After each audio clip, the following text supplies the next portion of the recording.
नमस्कार दोस्तों, stock market studies में फिर से एक बार आपको बहुत-बहुत स्वागत है। तो आज मैं डिस्कशन करूँगा कुछ इम्पोर्टेंट कंपनी के अपडेट्स और उसके टेक्निकली चार्ट पैटर्न्स के बारे में।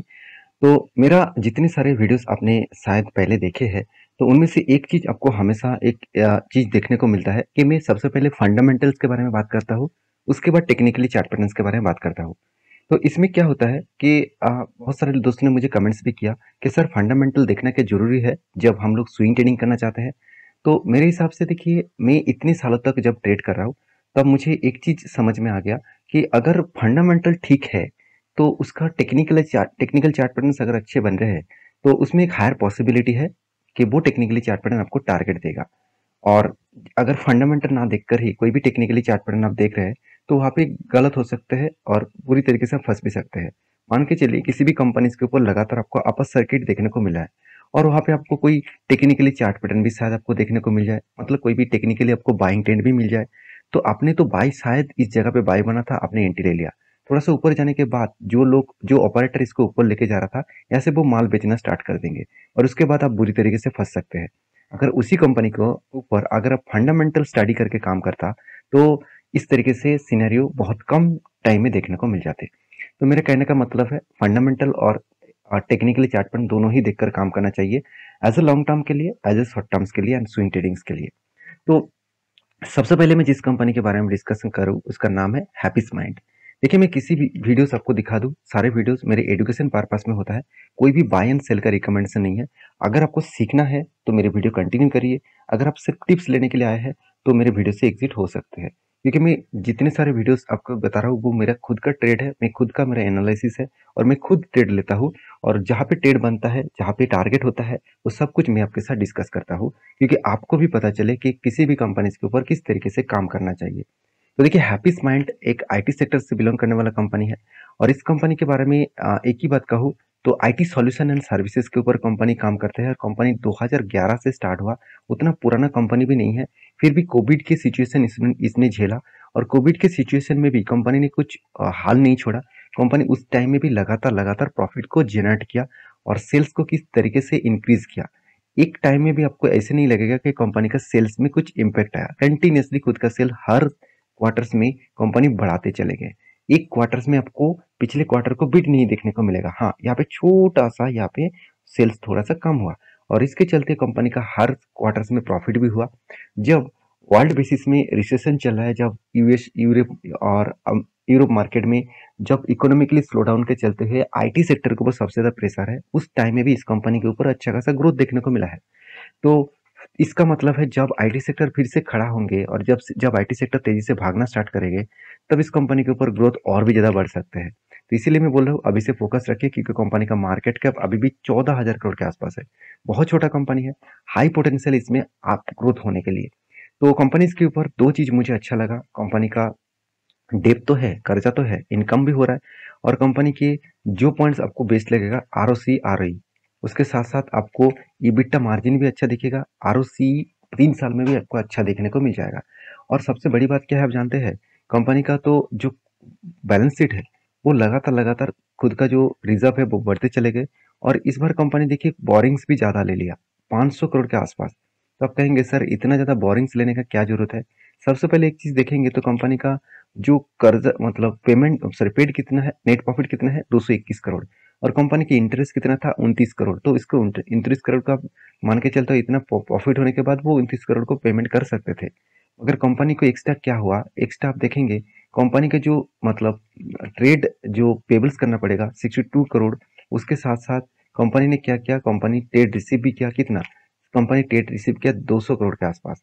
तो 200 करोड़ का ट्रेड रिसीव करने के बाद कंपनी के हाथ में तो एक्स्ट्रा पैसा होना चाहिए ना, तो इसलिए कंपनी ने अच्छा खासा कर्जा भी उठाया। तो कर्जा उठाने के बाद कंपनी अच्छा खासा नेट प्रॉफिट को मेंटेन कर रहा है, तो यही सबसे बड़ी बात है। शायद इसीलिए इंस्टीट्यूशन भी इस कंपनी के ऊपर खड़े हुए हैं और धीरे धीरे करके एफआईएस और टीएस ने कुछ माल बेचा। फिर भी देखिए आज शेयर में करेक्शन है, तो इसीलिए लोग माल बेच रहे हैं। तो जब फिर से वो रिकवरी करेंगे तो फिर से माल उठाना स्टार्ट कर देंगे। तो रही बात इस कंपनी के ऊपर एज ए डिलीवरी रिपोर्ट के बारे में बात करूँ, ध्यान दीजिएगा, कंटिन्यूसली इस कंपनी के ऊपर डिलीवरी परसेंटेज कुछ 50% के ऊपर देखने को मिला है। 69%, 51% के आसपास देखने को मिला। इसका मतलब डिलीवरी परसेंटेज अच्छा खासा देखने को मिला है। कंटिन्यूसली डिलीवरी उठाया जा रहा है इस कंपनी के माध्यम से। और इसीलिए शायद चार्ट पैटर्न्स भी आपको कुछ इस लेवल में दिखा। तो मैंने आपको एक ट्रेड मेंशन किया था, वो कंटिन्यूअसली एक बाइंग ट्रेड था और कंटिन्यूअसली बाइंग का 22% का बाइंग ट्रेड था। और जब कोई कंटिन्यूअसली बाइंग कैंडल्स बनता है, कंटिन्यूअसली बाइंग कैंडल, बीच में कोई भी रेड कैंडल नहीं बनना चाहिए, और वो कैंडल अगर मार्किंग आप करिए, मार्किंग करने में अगर आपको 22% के ऊपर दिखे तो सोच लेना यहाँ पे एक करेक्शन आपको जब दिखेगा, जब उसी रेंज में वो टच करेगा तो टारगेट बनेगा हायर लेवल तक। तो एंट्री यहाँ पे बना और टारगेट यहाँ तक बना, 150 दिन में 22% का रिटर्न मिला। तो फिलहाल के लिए कोई भी एंट्री लेवल्स नहीं है। तो जब एंट्री लेवल्स फिर से इसके ऊपर बनेगा तो मैं आपके साथ जरूर शेयर करूंगा।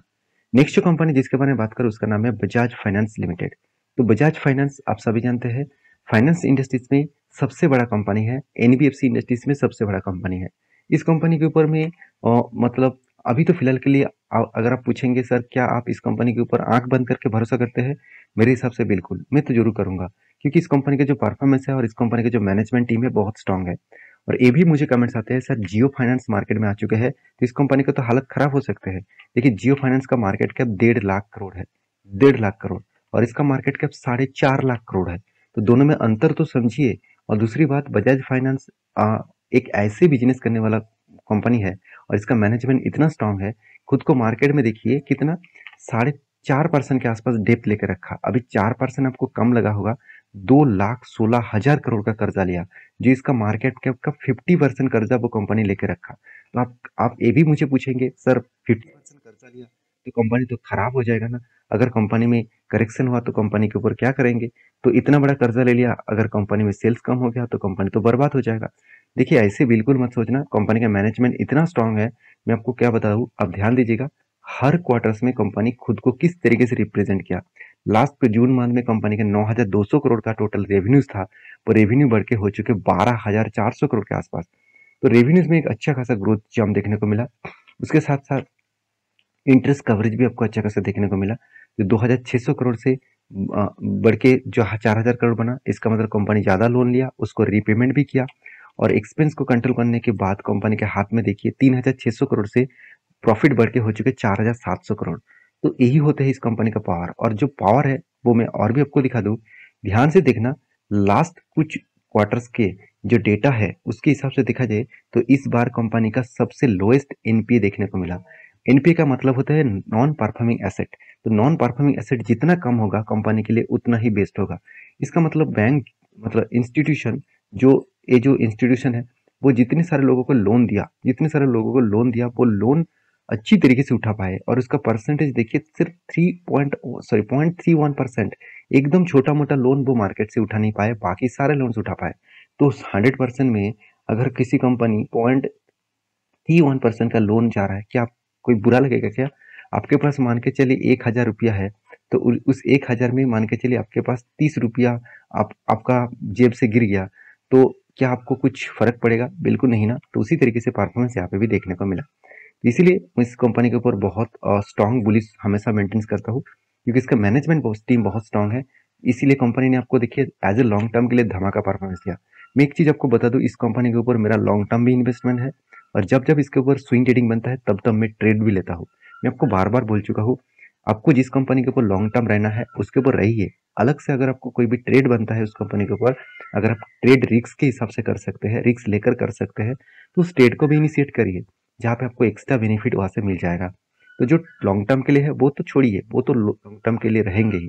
तो कंपनीज के ऊपर देखिए as a mutual fund continuously क्या किया, बाइंग किए थे, उसके बाद 2 मंथ सेल किया, फिर से बाई किया। तो यहाँ पे एक पॉजिटिविटी मोमेंटम देखने को मिला है। अभी इसी चीज को मैं आपको एज ए चार्ट पैटर्न के हिसाब से दिखा दूं, तो ध्यान दीजिएगा कंपनी के ऊपर एक बिग मोमेंटम आने वाला है। और बिग मोमेंटम का मतलब क्या है, तो एक चीज आपको यहाँ पे मैं समझा दूं कि कंपनी के ऊपर देखिए यहाँ पे एक स्ट्रॉन्ग क्या बना था, एक स्ट्रॉन्ग रेजिस्टेंस बना था। कंपनी लॉन्ग जर्नी करने के बाद यहाँ पे रेजिस्टेंस को ब्रेकआउट किया, तो ब्रेकआउट के बाद रिट्रेसमेंट किया, उसके बाद टारगेट अचीव किया। तो यहाँ पे एक ट्रेड बना था, मगर मैंने यहाँ पे ट्रेड नहीं लिया। यहाँ पे अगर ट्रेड लेता तो यहाँ पे एक छोटा सा टारगेट बनता, और वो टारगेट निकल के आ रहा है करीबन करीबन 13%। तो यहाँ पे 13%, वो भी 8 दिन में टारगेट मिल जाता, तो मैंने यहाँ पे ट्रेड नहीं ले पाया। तो मैं बड़ा ट्रेड के लिए प्लान कर चुका हूँ। वो बड़ा ट्रेड क्या है आपको मैं बता दूं, देखिए यहाँ पे ध्यान से देखेंगे, यहाँ पे क्या बना, शोल्डर, उसके बाद एक बिग हेड, उसके बाद एक शोल्डर। तो सोचिए इस बड़ा रैली अगर कंप्लीट करे तो एक बड़ा सा आपको टारगेट मिल सकता है। ऑलमोस्ट जो टारगेट होगा वो आप यहाँ पे देख सकते हैं, जो टारगेट बन सकता है वो ऑलमोस्ट आपको मैं एक बार मार्किंग करके भी दिखा देता हूँ। हाँ, ऑलमोस्ट 34% का टारगेट मिल सकता है। तो मैं इस टारगेट के लिए इंतजार कर रहा हूँ, मैं इस मौके के लिए इंतजार कर रहा हूँ। बाकी आपकी क्या राय है इस कंपनी के ऊपर, जरूर कमेंट्स करके बताना। नेक्स्ट जो कंपनी जिसके बारे में बात करूं उसका नाम है अतुल ऑटो लिमिटेड। देखिए अतुल ऑटो लिमिटेड का फिलहाल के लिए अगर परफॉर्मेंस देखेंगे तो आपको बेकार कंपनी लगेगा, मगर एक पॉइंट ऑफ व्यू से अगर लॉन्ग टर्म के लिए सोचेंगे तो इस कंपनी में आपको कुछ ग्रोथ दिखेगा। As a long term perspective view से इंडिया के सबसे बड़ा ऑटो सेक्टर में जो कंपनीज है, जितने सारे ऑटो कंपनीज है, इनमें से इस कंपनी का जो बिजनेस है वो कुछ हटके है। Company petrol, diesels, electric vehicles, उसके साथ साथ देखा जाए तो सीएनजी, उसके बाद एलपीजी, इस तरीके से सारे टाइप्स की गाड़ियां बनाते हैं, सारे टाइप्स का। इसका एलपीजी का भी गाड़ी दिखेगा, सीएनजी का भी दिखेगा, पेट्रोल, डीजल, इलेक्ट्रिक सब कुछ दिखेगा। और सबसे बड़ा कंपनी बिजनेस अभी जो कर रहा है वो है एलपीजी, और उसके साथ साथ पीएनजी गैस के ऊपर, सॉरी सीएनजी नहीं पीएनजी होगा, और उसके साथ साथ आप देखेंगे तो इलेक्ट्रिक गाड़ी के ऊपर। इस कंपनी बहुत छोटा है और इस कंपनी में एक धमाका कंपनी कर चुके हैं, और मेरे हिसाब से और भी बड़ा धमाका होगा। और धमाका किस लिए हुआ वो मैं आपको बता चुका हूँ कि विजय केडिया जी उन्होंने क्या किया, इस कंपनी के ऊपर बम्पर यहाँ पे बाइंग किया, और बहुत तगड़ा बाइंग किया, और इस बम्पर बाइंग होने के कारण शेयर में एक मैसिव जंप मिला, देखने को मिला। तो 70% तक जंप देखने को मिला, वो भी ऑलमोस्ट 2 मंथ के अंदर अंदर। तो देखिए 2 मंथ के अंदर अंदर 70% का जंप, कोई आपको छोटा जंप लग रहा है क्या? मेरे हिसाब से नहीं है। तो कंपनी के परफॉर्मेंस में उतना कुछ खास देखने को नहीं मिलेगा। कंपनी के क्वार्टरली रिजल्ट में भी कंपनी का प्रॉफिट नहीं, लॉसेस देखने को मिलेगा। फिर भी मैं इस कंपनी के ऊपर एक पॉजिटिव विजन लेकर चल रहा हूँ एज ए लॉन्ग टर्म के लिए। और कभी भी मुझे शॉर्ट टर्म के ट्रेड मिले तो भी मैं लेता हूँ, क्योंकि देखिए इस कंपनी का फ्यूचर भी मतलब बिजनेस बहुत स्ट्रांग है। आज इंडिया में सिर्फ 3-3.5% मार्केट ईवीज मार्केट है, ईवीज गाड़ियाँ चल रहा है। और सोचिए चाइना में 39% के आसपास ईवीज मार्केट है। तो दोनों में अंतर देखिए, चाइना वर्ल्ड के सेकेंड लार्जेस्ट कंट्रीज है इकोनॉमिकली, तो उस हिसाब से मतलब इंडिया टॉप 5 में है, तो 5 नंबर में है। तो सोचिए जब इंडिया में 5 से 3 में जाएगा, ऑब्वियसली जाएगा, जिस तरीके से इकोनॉमिकली ग्रोथ हो रहा है वो 3 में जरूर जाएगा। तो 3 में जब जाएगा तो सोचिए कितना बड़ा मार्केट को वो कैप्चर करेंगे, और किस तरीके से वो खुद को रिप्रेजेंट करेगा। तो मेरे हिसाब से अभी से इस कंपनी के ऊपर फोकस रखिए, क्योंकि इस कंपनी के ऊपर ध्यान से एक चीज को देखना, कंपनी के ऊपर अच्छा खासा बाइंग ट्रेंड देखने को मिला था। कब से? अक्टूबर, सॉरी अगस्त मंथ में स्टार्टिंग पीरियड से कंटिन्यूसली यहाँ पे बाइंग ट्रेंड देखने को मिला। Jump in delivery, jump in delivery. तो इस तरीके से बातचीत क्यों दिखा जा रहा है? क्योंकि ड्रॉप इन डिलीवरी थोड़ा सा 1-2 दिन में देखने को मिलेगा, बाकी कंटिन्यूसली आपको जंप इन डिलीवरी देखने को मिलेगा। और रही बात इस कंपनी के चार्ट पैटर्न्स के बारे में बात करूँ तो ध्यान दीजिएगा चार्ट पैटर्न्स में। तो कंपनी ने क्या किया, एक रेंज को वो मेंटेन्स किए, इस रेंज को वो बार बार टेस्ट किया, और उसके बाद देखिए एक धमाका परफॉर्मेंस यहाँ पे किया। अगर इसी चीज को मैं यहाँ पे आपके साथ एज ए आपके साथ एक चीज मैं यहाँ पे मेंशन करूँ, तो ध्यान से इस चीज को देखना।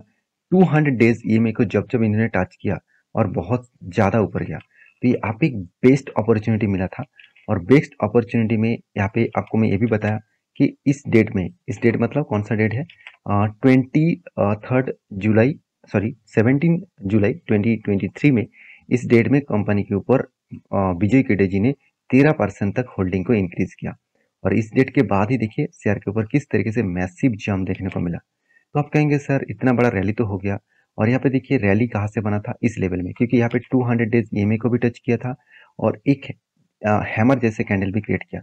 जब कोई सपोर्ट में हैमर जैसे कैंडल क्रिएट होता है तो हायर पॉसिबिलिटी है वहां से एक बड़ा सा मैसिव जंप होगा। तो जंप तो होगा, इतना मुझे पता था, इतना बड़ा जंप होगा, मुझे ये मुझे अंदाजा नहीं था। और मैंने यहाँ पे ट्रेड मिस कर चुका हूँ, मैंने ट्रेड यहाँ पे नहीं ले पाया, और मैं आपको इसीलिए मेंशन भी नहीं कर पाया। और यहाँ पे देख सकते हैं कंपनी के ऊपर जो टेक्निकली चार्ट पैटर्न अभी बन रहा है, तो यहाँ पे एक हायर लेवल में ट्रेड है, वो 663 के आसपास है। तो मेरे हिसाब से यहाँ पे एक बिग कप बन रहा है, और एक हैंडल भी यहाँ पे क्रिएट करेगा, उसके बाद एक बड़ा सा मोमेंट यहाँ पे दिखेगा। तो इस डेट के लिए, इस टाइम के लिए मैं इंतजार कर रहा हूँ।